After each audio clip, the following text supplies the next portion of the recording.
We do have some breaking news to share. I'm Austin Westfall. I'll be on the desk with you for the next few hours as we cover largely the Israel-Hamas war. Take a look at this tweet from Fox News foreign correspondent Trey Yingst saying he is following reports of large explosions in Iran, Iraq, and Syria, working to confirm and gather more information. Now, I'm going to read a little bit from the Jerusalem Post, who is saying that an Israeli missile strike targeted a site in Iran early Friday morning, according to ABC News.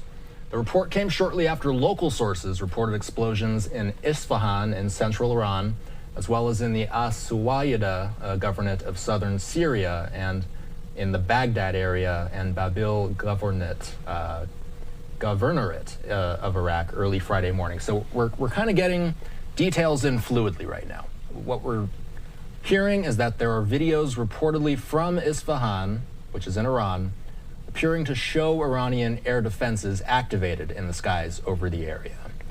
The Iranian semi-official Fars news agency reported that an explosion was heard east of Isfahan and near the Isfahan International Airport. Fars stressed that the cause of the explosion was unknown as of yet. But again, I will reiterate, an Israeli missile strike targeted a site in Iran early Friday morning, according to ABC News. The Jerusalem Post saying that the report came shortly after local sources reported explosions in central Iran, as well as in Syria and in Iraq as well. This is a story that we're following closely. We're going to be following Trey Yingst's feed closely as well. As you can see, he's working to confirm and gather more information now. But for now, we do have the perfect person standing by to help us dissect some of what's going on. Dr. Alon Burstein.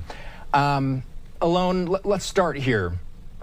So far, Iraq, Iran, Syria is where we're hearing these explosions are taking place. We, as of yet, do not have any independent confirmation that Israel is responsible for these attacks. What surface level information are we finding so far tonight?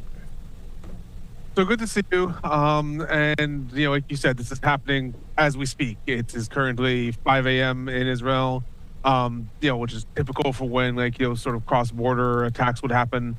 But everything I'm saying, obviously, is very, very surface level. Right now, the fact that the attack occurred, the only attack that's being reported thus far in Iran, the fact that it occurred in Isfahan is not surprising. Isfahan is very strategic. It's also very symbolic. It is an area where there have been a lot of Iranian nuclear facilities and sites since 2004. I cannot say that these strikes occurred specifically targeting the nuclear sites in Isfahan, but it's a very symbolic place for Israel to carry out that attack, on the one hand. On the other hand, it's also very symbolic and important as far as Israel is concerned and its relationship with the United States right now, that it is possible that this is a retaliation that's being carried out throughout the entire region instead of only on Iran. Right? Iran carried out its attack, targeted through all of its weight, and certainly not everything that it could, but everything that it chose to throw in the attack, it threw at Israel directly. It didn't throw at Israeli interests or U.S. interests throughout the Middle East. In turn, the United States has applied a lot of pressure on Israel, saying, do not escalate this further. Do not now throw a massive retaliation at Iran. If Israel carries out now a very big retaliation on the one hand, on the other hand, not all targeted at Iran itself, one symbolic attack at Iran, and then attacks at different strategic targets that Iran may have in Iraq, in Syria. We may even see attacks that occur in Yemen. That is the way for Israel, in turn, to say, on the one hand, it can satisfy its internal coalition and say, yes, we attacked Iran, and specifically Isfahan, a very strategic place. On the other hand, not, forgive me, piss off the United States by now escalating the situation further and actually carrying out the bulk of the retaliation elsewhere. So again, that's all speculation. Obviously, this is happening in the last half an hour, but that's what I'm reading in the fact that, the first reports of attack were not all in Iran. In fact, the majority of them so far are not in Iran. They're in Iraq and in Syria.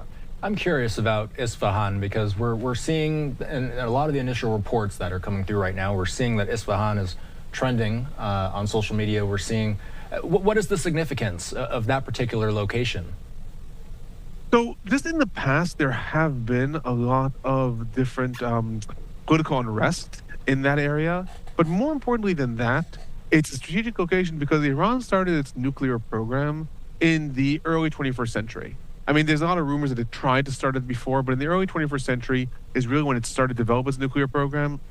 And already in 2004, there was a lot of reports of different nuclear research that was being done in. I'm sorry, I'm trying to read the news as it's coming in now. That's why I'm sort of half looking down as I see tweets come in. In nuclear facilities that may have been positioned in Isfahan itself. That's not to say that that's their main nuclear research site. I don't know where their main nuclear facilities are. I presume that both Israel and the United States do know, but historically, Isfahan has been one of the places, alongside Tehran, that Iran has tried to very, very strategically protect. It has deployed a lot of anti-air batteries there. So there obviously is something strategic in that city. Whether the IDF, Israel, admits or doesn't admit, and whether they actually do hit those strategic sites or do not, the fact that they hit specifically the strategic cities would be as significant as an attack hitting a strategic site. Let's say if missiles hit Israel, right? There's a difference if you hit the northern part of Israel or if you hit Jerusalem or Tel Aviv. Or if an attack would come to the United States, it would just come off differently if it hit even, obviously an important place, Seattle or California, or if it hit DC or New York. There are places that are important to the culture and important to the country in saying that this is a site that will never be hit. That's why 9/11, right? The Pentagon, New York. There are sites that are very important. Isfahan is just one of these places that is seen as very protected and very important due to its involvement in nuclear research already for over 20 years. So carrying out a strike there is sending a message. It's sending a message to Iran, but more than that, it's also sending a message to the Israeli public saying, see, Israel retaliated to something important, maybe without needing to actually escalate towards a full-on regional war. What have been some of the narratives surrounding international pressure toward Israel? Obviously, there has been a lot of speculation out there about Israel responding to Iran's attack over the weekend. I believe there have been many reports to say that Israel will respond in some way. I've also seen reporting to say that they're still weighing how to respond. Catch us up. Over this past week, what has Israel said about whether or not they will respond in some way to Saturday's Iranian attack? Israel has repeatedly said that they're going to respond. There's been no report that Israel said that it's not going to respond. The Prime Minister has said that, the Minister of Defense has said that, Minister Gantz has said that, the Chief of Staff has said that. They've all said they're going to respond. There are some surprising political parties that have to do with Israel's internal politics, the ultra-Orthodox parties, that have actually called on Israel not to respond for other reasons. But the majority of everyone in Israel's establishment, and security establishment, and leading the government have said that they're going to respond. At the same time, there's monumental international pressure from the United States to the EU, to different allies of Israel, to non-allies of Israel, to Russia, that have all called on Israel to say, do not escalate the situation further. Also, regional partners, Jordan, very scared that the skies of Jordan are going to turn out to be the area where Iran and Israel clash. There's been a lot of pressure back and forth. One of the reasons to suspect that Israel may try to not escalate the situation very much further. That's why, again, at least as of now, when we're about 45 minutes into Israel's retaliation, I am saying maybe we'll see more of an emphasis on the region and less on direct attack on Iran, is because there's been a couple of reports about the ongoing negotiations between Israel and the United States that really would suggest that Israel is not going to carry out a major attack on Iran. One is the fact that the United States today vetoed the UN Security Council resolution to accept Palestine as a full member state of the UN. It would be very surprising to me if Israel would, on that day that the US pretty much did Israel a huge favor in the UN, Israel were to carry out an attack in Iran that the US didn't sign off on. Israel would just slap would just slap the US in the face. So likely the United States knew about what Israel's response is going to be, and therefore it's probably not going to be that escalatory. One. Two, there's also been reports in the last several days, and specifically in the last 2 days, that part of the negotiations between Israel and the United States in the last 2 days have been that the United States is going to approve an Israeli operation in Rafah, right? The Israeli invasion of the most southern town of Rafah, who we've been talking about for, a month and a half already, is going to sign off on that in exchange for Israel not carrying out a major retaliation in Iran. That's going to be the back and forth. Today, there was a meeting between the head of the National Security Council in Israel and the U.S. National Security Advisor. And after that meeting, the United States even took a different tone. It said, yes, we share the desire to destroy Hamas in Rafah. Whereas before they were saying, we disagree that Israel needs to invade Rafah. So seemingly, there's some agreement between Israel and the United States with regards to invading Rafah. And if that means that Israel's agreed to not carry out a big retaliation against Iran, what we may see is, again, something more minimal, like a nominal attack on Iran itself, and then a much larger retaliation or meaningful retaliation against the regional interests of Iran in Syria or in Iraq. Again, I think maybe we'll see something in Yemen. Remains to be seen. And we obviously wait here to see if there is any confirmation in the immediate time as to whether or not this is actually an Israeli attack. I'm going to pull up some live images we have because I know we're both checking our feeds right now, our news wires. We're both looking for information in real time here. This is a live image out of Tel Aviv. We were watching these images live as we were watching those Iranian strikes make their way. It was an hours-long affair as we sat here, U.S. time, Saturday afternoon. This is a live image out of southern Gaza. This is a camera planted in southern Israel looking at the Gaza skyline. I do know that what we do look at, and a lot of times what we rely on with these feeds, is seeing any type of military activity taking place in these areas. But now we're talking about a completely different area alone. We're talking about Iran, and then we can't forget, we're also hearing reports of explosions in Iraq and Syria. What could be the tie-in to Iraq and Syria specifically here? So Iraq is particularly interesting in this context because let's not forget that the entire escalation right now is a result of the attack that occurred in Syria against the Iranian consulate in Damascus. The IDF has been carrying out skirmishes with different militias in Syria since the war began, and also prior to the war, and going back to the Syrian civil war.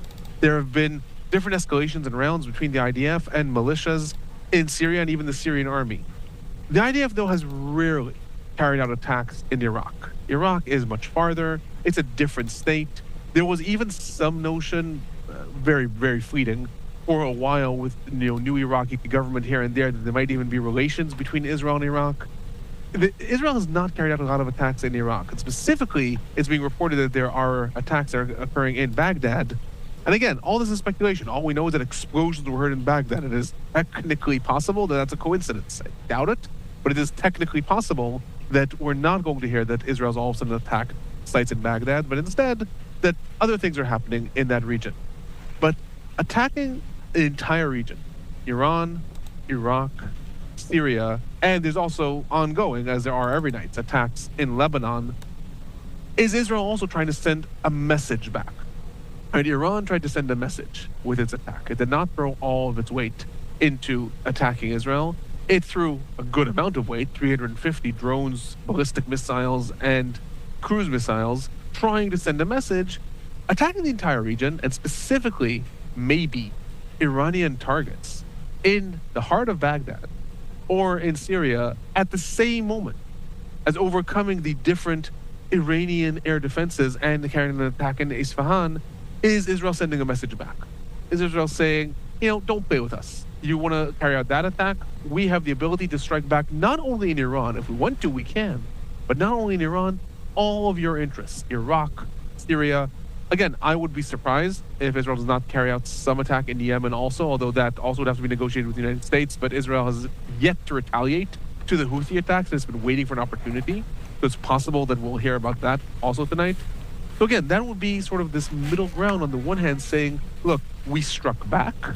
On the other hand, but we did not now escalate it to a full-on war, right? Similarly to the way that Israel came under pressure from the world and also some internal pressure, saying you don't need to retaliate to Iran. They didn't actually cause that much damage.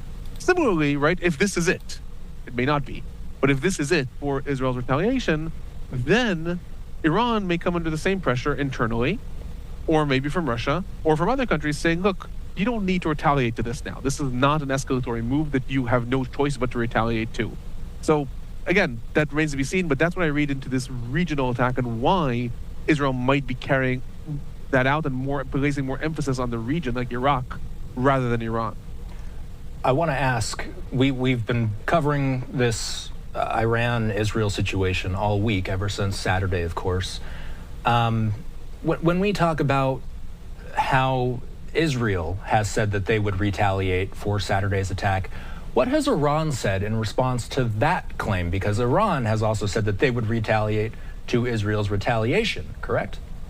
Absolutely. Iran has tried to make clear that what they wanted to achieve in their attack is a new phase of strategy.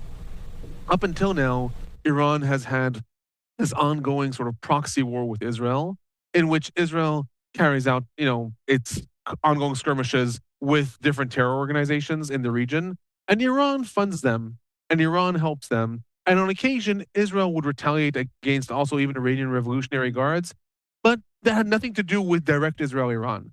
Iran was upping the ante and saying, no, the rules of the game have changed. Now you struck us in Syria, we're striking you directly. The big fear in Israel was that if Israel does not retaliate against this right now, what's going to happen the next time Israel wants to carry out an attack in Syria for its own strategic, tactical interests? Is this going to be now a new equation that every time Israel carries out an attack against an Iranian target or even not an Iranian target, let's say a Hezbollah target in Syria or in Lebanon, all of a sudden now Iran will say, well, we've made clear we send missile when you carry out attacks in this region. So Iran wanted to set a new rules of the game, and Israel in turn wanted to say, well, if that's the case, then you're going to be fired back upon. Iran, in answer to your question, has over the week said, no, you don't understand. We've set the new rules of the game. We retaliated against you and we're done. If we are attacked, as far as we're concerned, we see that now as your escalation. The rules of the game are you attacked us in Syria, we attacked you. End of story. That's what Iran is saying. End of story. Now, if you carry out another attack, as far as we're concerned, you're starting a new wave and we are going to retaliate against you. Iran also said something interesting. I'm not sure what to make of it. It also implied that it has something up its sleeve in the sense that it said if an attack is carried out on its own soil, then Iran is going to introduce a new weapon into the region, into the war. Now, as far as the world knows, Iran does not have nuclear weapons. And it is possible that that is just an attempt to threaten. It is possible it's an empty threat. It's possible that what Iran meant is, if that's the case, if they are attacked, then they are going to develop new weapons. But that remains to be seen, what that actually means. What is going to be Iran's response? And more importantly, some of this activity was taking place. So at least as far as Iran's response is concerned, it appears to be expecting attacks also in those other cities, not just in Isfahan. In terms of the connection to the Israel-Hamas war, Iran has a long history of supporting what's called the resistance axis to Israel and to normalization with Israel and to any Israeli-Palestinian peace. Let's just say it that way. This goes back to, officially, it started in the Iranian Revolution, but like the time that Iran started to openly back Palestinian groups was 1991. In 1991, Iran forms an alliance with Hamas, open alliance. Iran starts to fund Hamas with at the time, a lot of money for Hamas. Was a very young organization at that time, $1 million. They start to fund the organization because they wanted to challenge the idea that Israel was going to possibly make peace with the PLO. Right, for our viewers, you may remember the famous handshake between Rabin and Arafat on the White House lawn in 1993. That was Israel and the Palestinian Liberation Organization, the PLO, possibly agreeing to make peace. Hamas was one of the Palestinian organizations that was very opposed to that. They were very opposed to that. They see the idea of peace with Israel as, heresy. They're fighting a jihadist war. Iran has over the years taken upon itself to fund and ally and arm all of these organizations that are part of the resistance axis. So that includes Hamas, the Palestinian Islamic Jihad, Hezbollah, Amal, a slew of other organizations that their one common denominator is that they object to the idea that there could be peace between Israel and the Palestinians. So Iran is extremely involved in the Israeli-Palestinian conflict on the side of Hamas. Then, in addition to that, you have Iranian regional interests. Iran has an interest in more and more countries where there is a Shiite population. That is one of the main denominations in Islam, where there is a Shiite population, and that population causing insurrections and creating either governments that are in support of Iran or possibly even theocracies so they can be puppet states of Iran. That is what Iran has tried desperately to create in Iraq. That is what Iran has, to some extent, created in Syria. The Assad regime, after Iran saved its life during the Syrian civil war, is completely beholden to it. That is why Iran funds the Houthis in Yemen, also Shiites. Why Iran funds Hezbollah in Lebanon, also Shiites. It's all part of this regional aspiration of Iran to make sure that Shiites in different countries are not just living peacefully, but instead are carrying out insurrections, are being armed to the teeth, are being funded, are being radicalized in order to possibly have revolutions like we've seen in Yemen, possibly have revolutions in order to become local allies of Iran. So between those two things, between Iran funding the quote-unquote resistance axis of the Palestinians and also carrying out all of the, or funding and supporting and arming all of these militias in the region, Iran and Israel are two trains that are always heading towards collision. Up until this week, that collision has always been for proxies. It's always been Israel versus Hezbollah, which is an Iranian affiliate. Israel versus Hamas, which is funded by Iran. And things like that. This weekend and this week is the first time that we're seeing the ongoing collision between Israel and Iran. A lot depends on Iran right now. Will Iran say, okay, and now we're going to have a full-on war between the sides? I doubt it. Thus far, it seems that Iran would much rather have its proxies do the dirty work and then suffer Israel's retaliation. But obviously that depends on the extent that Israel is going to carry out this attack right now. Like we said, we're now an hour in. So, Alon, I'm going to keep you on here with us for a moment here while I read a little bit of what the Associated Press is reporting about the situation for now. They report that commercial flights began diverting their routes over western Iran without explanation early Friday, as one semi-official news agency in the Islamic Republic reported, quote, explosions heard over the city of Isfahan. State television acknowledged, quote, loud noise. The incident comes as tension remains high in the wider Middle East after Iran's unprecedented missile and drone attack on Israel. Dubai-based carriers, Emirates and Fly Dubai, began diverting around western Iran about 4:30 a.m. local time. They also offered no explanation, though local warnings to aviators suggested that the airspace may have been closed. Iranian state television began a scrolling on-screen alert acknowledging a, quote, loud noise near Esfahan without immediately elaborating. The Israeli military has not immediately responded to a request for comment, according to the Associated Press. So all of that is to say, Alon, that there's a whole lot of information out there, but not a whole lot of confirmation out there yet. So that's something, and I'm hearing from my producer, can you say that one more time? So we're getting some information from AP and a little bit of what we were just discussing, flights being diverted around western Iran, as one report claims explosions heard near Isfahan. So I'll ask you something that might be on everybody's mind right now as we wait for any sort of official confirmation that this may be an Israeli strike. You follow this stuff very closely. You follow this stuff day in and day out. You follow the leaks in the area. How often is it for 3 explosions to take place in 3 separate states all around the same time, especially in the manner that we're talking about right now? It does seem like something intentional is taking place here. This would be quite amazing if it wasn't something intentional going on here, correct? Absolutely correct. Look, it is in all likelihood an Israeli retaliation. We also had, like, I think ABC or NBC reported, quoted American sources that said that there are, yes, confirmation that Israeli missiles are landing in the region. That said, and this would also not be the first time that something like that would happen. In 2021, Israel carried out a simultaneous assassination of Palestinian Islamic Jihad operatives in Gaza and of their not senior leadership, but sort of one level below senior leadership in Damascus at the same hour. Like, Israel has a history of doing things like this. The 2 big questions, or several big questions. One, is this an open Israeli attack or not? Israel, I remind everyone, did not actually claim responsibility for the attack in Syria in the consulate in Damascus. It did not claim responsibility for that for reasons that it would actually be violating international law to attack a consulate. And I'm not getting into the ethics or the specifics. I'm just saying factually, Israel chose to not take responsibility for that. Everyone knew it was Israel, and Iran retaliated. It remains to be seen if Israel takes responsibility for this and is open about that, because that'll be a game changer. If Israel does not take responsibility for it, that also will be easier for Iran to say, and we're done, and we're done. Whereas if Israel goes out and boasts about this and says, look at our big retaliation in Isfahan, the big city of the Iranian Revolutionary Guards, then it will be harder for Iran to ignore it. So that's one question.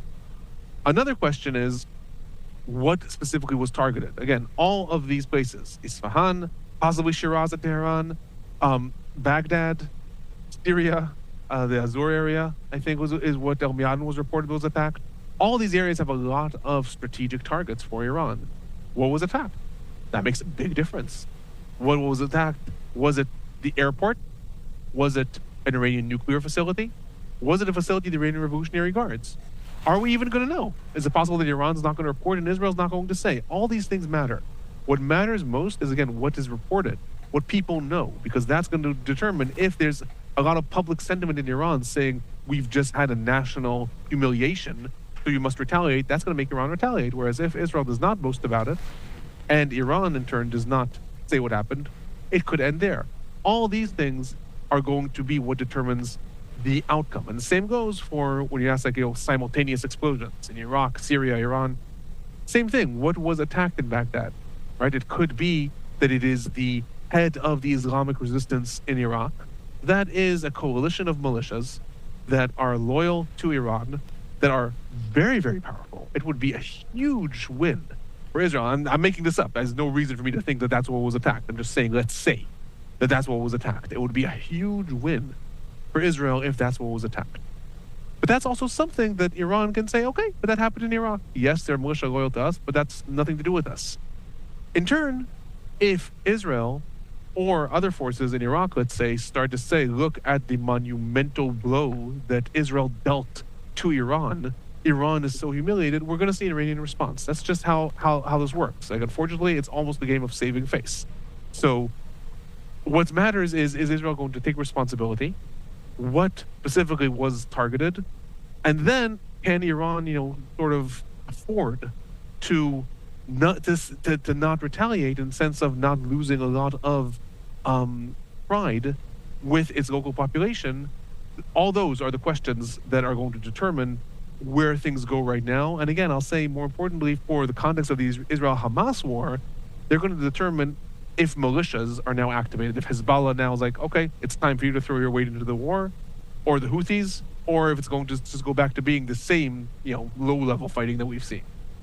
Has Israel flexed their military muscle in a way like this? If this is, in fact, an Israeli attack, have we seen, and this is what we're talking about, something that's inside of Iran proper, is this something we've seen before? No. Again, not openly.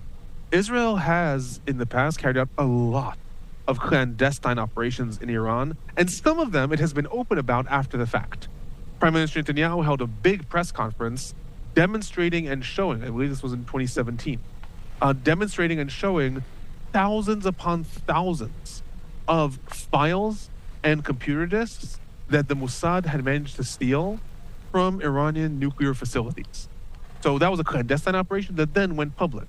There's also been a hell of a lot of, let's just say, random explosions, random assassinations of chief scientists of Iran's nuclear program that is pretty clear has always been Israel, but Israel never took responsibility for those. So there's been a lot of clandestine operations. Some of it later becomes open, some of it not. But we've never seen, Israel's never openly attacked Iran in this way. It has carried out attacks in the past in the region. In 1981, Israel carried out a major bombing of nuclear facilities in Iraq when Iraq was trying to develop its nuclear program. In 2007, Syria was trying to develop a nuclear program, and Israel bombed that. So it has done these types of things in the region in the past to stop regional threats. Iran is a bit different. Iran is much bigger. Iran is much stronger than both of those countries. Iran has all these militias, and Iran when they were building their nuclear program and when they were building up their army, they knew that they would be the target of Israel. So unlike Iraq or Syria, they've spread out their nuclear facilities. They've buried them deep into mountains. So we haven't seen anything of this scale, certainly in Iran. We have seen Israel operate regionally. But again, we actually don't know what the scale of what we're talking about right now. All we know is that there were some explosions in Isfahan, and we'll be smarter as the hours go on.